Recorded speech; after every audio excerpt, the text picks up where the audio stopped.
Alam mo ba ang English ng tilapia? Ang tilapia ay pinangalan kay Saint Peter, isa sa mga 12 apostles ni Jesus Christ, si San Pedro.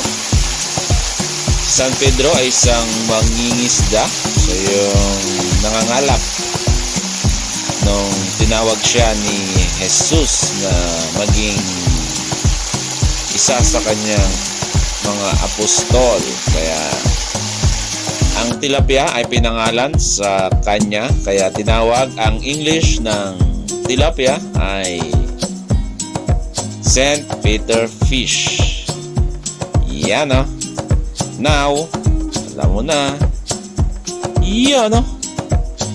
Tilapia, Saint Peter Fish. Saint Peter Fish or tilapia. Tilapia, Saint Peter Fish.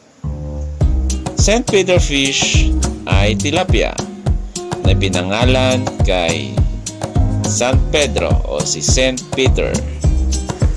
Ang kunting kalamang ito ay atin sa inyo ng Arman Legacy Channel. So, para sa mga karagdagang mga kalamang videos, please subscribe. Thank you and God bless.